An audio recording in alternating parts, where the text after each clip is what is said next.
Before we get into this video, just a quick heads up. What you're about to watch is part of a 3-video series that I originally made for a private email list. This list is for people who are serious about turning their creative skill into a 6-figure business. Even though this was meant to be a private list, I decided to drop this on YouTube because mindset is where everything starts. If you're a talented videographer who's great at their craft but tired of being underpaid, then you're gonna get a lot from this. And if you want access to the rest of the videos in the series, I'll drop the link to the waitlist below so you can catch those when they come out. Let's get into it.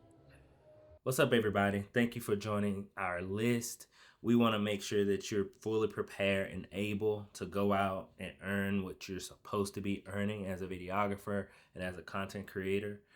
So the first video in this series is going to be a mindset shift from a technician to a business owner. I want to start by saying that most videographers are making under $100,000. In fact, most videographers are making under $50,000 in their business. The reason is not because of a skill deficiency. It's not because of a gear deficiency. It's not because you need to become a better editor. It's not because you need to become a better color grader. It's simply because business skills do not match the level that you're at when it comes to your creative skills. And most videographers stay at their current income level because they obsess over those things. They obsess over gear instead of obsessing over growth, okay? So, quick story. In the beginning, when I started to learn videography, one of the things that made me get into videography was that I had spent $12,000 on gear. I just felt like I needed gear to get the best look. And the funny thing is that now I film with the most minimal thing possible. I'm not even wearing a mic right now. I'm using an onboard mic on my camera as I record this because it's better for me to get these videos done and out to you than for me to wait a week to get back to Atlanta. I'm at my parents' house right now, to get back to Atlanta and then go in the studio and then record these videos to send out to you guys. Nowadays, I use the minimum thing necessary to shoot, and it turns out that that makes me a better shooter. That makes me more skilled. That makes me more able to actually serve my clients, okay? I had bought gimbals. I've owned probably 3 sets of gimbals. I've got a slider that I've used twice, a Rhino slider.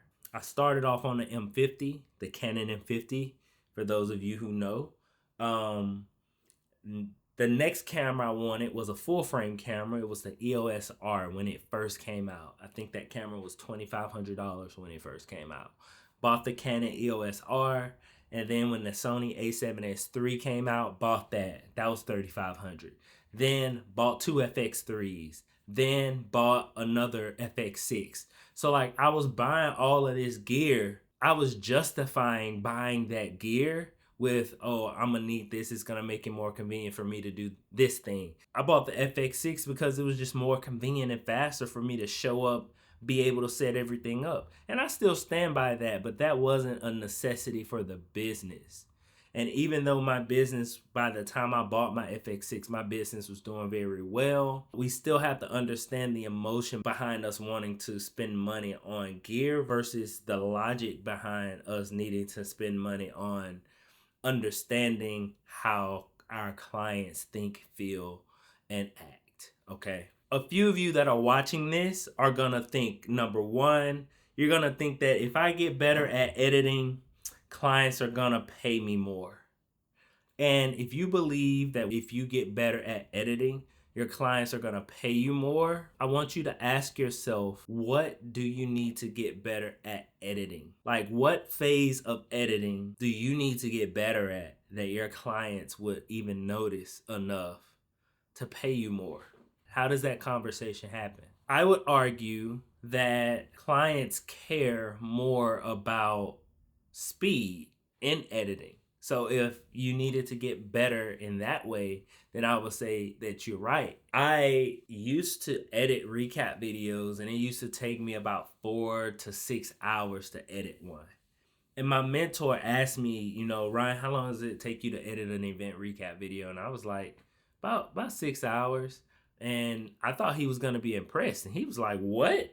That's way too long. How can you do that faster? And I remember working with him with one of his clients. We were doing this huge event and I was the editor. For that event, he told me that he needed a same day recap video done and they needed it by 3 o'clock. And at the time it was 11 a.m. and I hadn't even seen the footage that the guys had shot yet because they hadn't even shot it yet. While editing that video, I learned so much about editing, mainly the things that you can take out that won't matter to the client.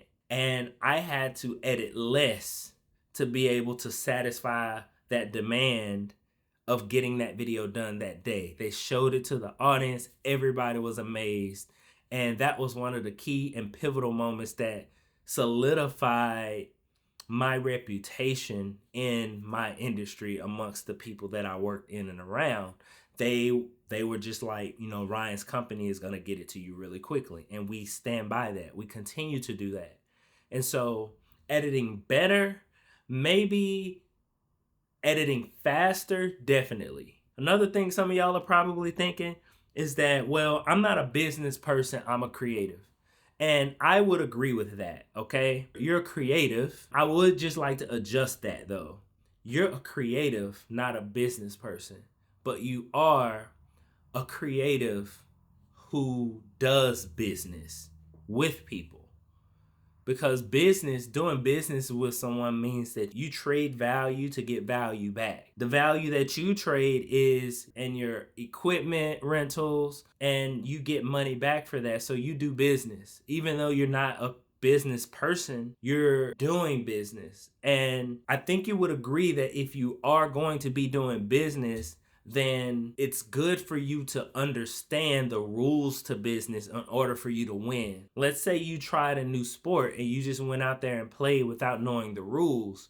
You could play, but you wouldn't play well. You wouldn't win. I want you to win at business. And so, although you don't identify as a business person, you don't have to. I'm not asking you to be a business person. I'm asking you to do business person things. Behave like a business person. You don't have to be that. The last thing that a lot of you are probably thinking is that marketing is for influencers, not videographers. Marketing is a big part. Promoting yourself, building your brand is a big part. As videographers and creatives, we spend so much energy doing what I call protecting other people's brands that we fail to protect our own brand. How do you protect your brand? You protect it by producing content, showing people who you are, what you're about, and what you have to offer. That's how you protect your brand. And a lot of us don't like to sell. I don't want to be that salesy person, but I've got a business and my business has to make money. I have to take care of myself. I'm an employee of my business. My business has to make money so I can get paid. That's just how it is. If you don't want to be an influencer, you don't have to identify as an influencer. But let's think about the concept or the definition of influence. Influence is the ability to have an effect or persuade a person or a thing. That's what it is. I have a question for you. How many of you are making a short film or making a video or making something and you want the people that watch it to not feel anything? I think everyone would say no one.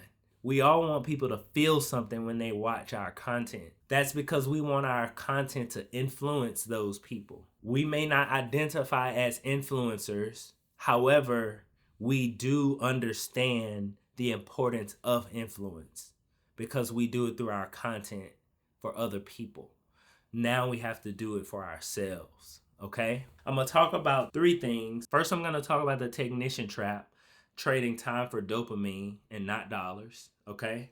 The next thing I'm gonna talk about is the business owner mentality. Like I said before, you might not wanna be a business person, but you do business. So you need to understand how they think, okay? And that involves focusing on client outcomes. And then we'll talk about 3 shifts, okay? The technician trap. A lot of us sometimes find ourselves in this ongoing cycle of taking on jobs because of the feeling and the emotion of doing something cool and using that to justify the low price that we're accepting for that. You have some of us that are doing that, even though we know that our business is not gonna do well if we don't get paid what we need to get paid. We will still say, well, I can take on this job because number one, it's all that I'm getting, and I'll get a good opportunity for exposure. Or I'll get a good opportunity to learn something. I'll get an opportunity to practice. You might feel like I'm talking directly to you, but I'm also talking to myself because I've been there. I'm not on a high horse here. That is a trap, because any time that you spend not moving your business forward, not growing your business is gonna shrink. And anytime your business shrinks, your personal income shrinks.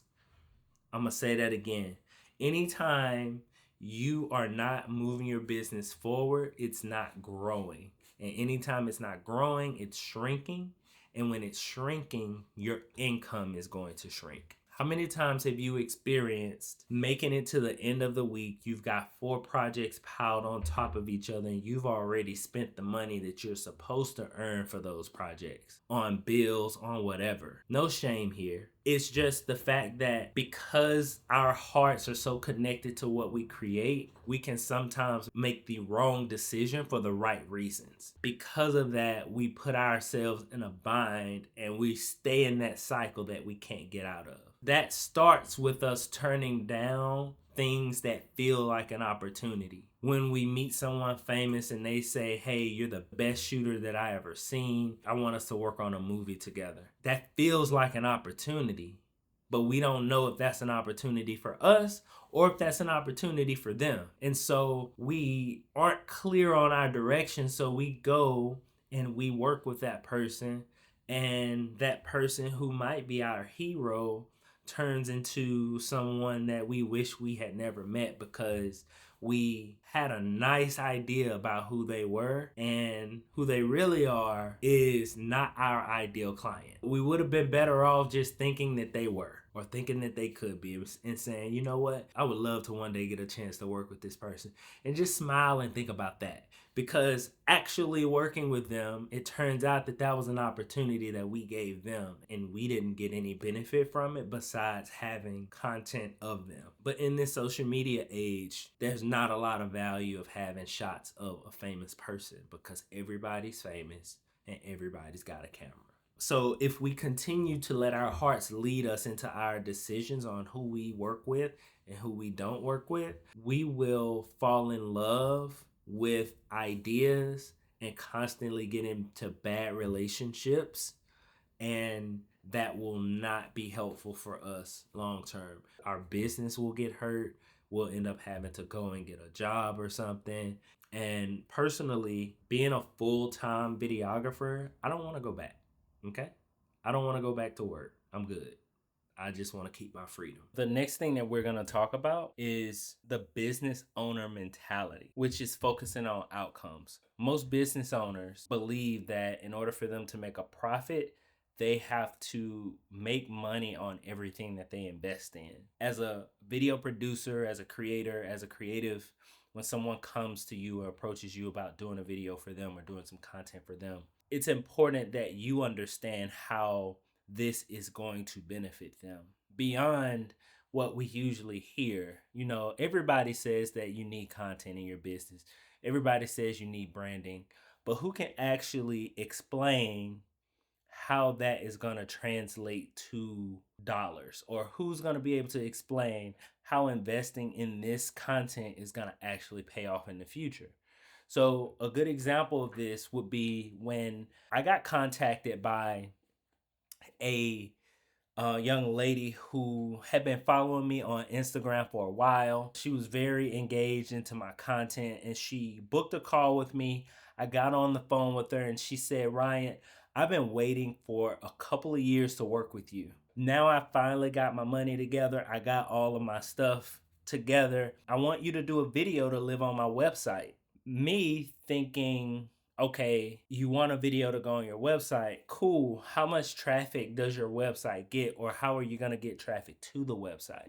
That was important for me to know, because if nobody's going to see the website, then me doing a video for her, even if she does pay, me doing a video for her isn't going to pay off for her.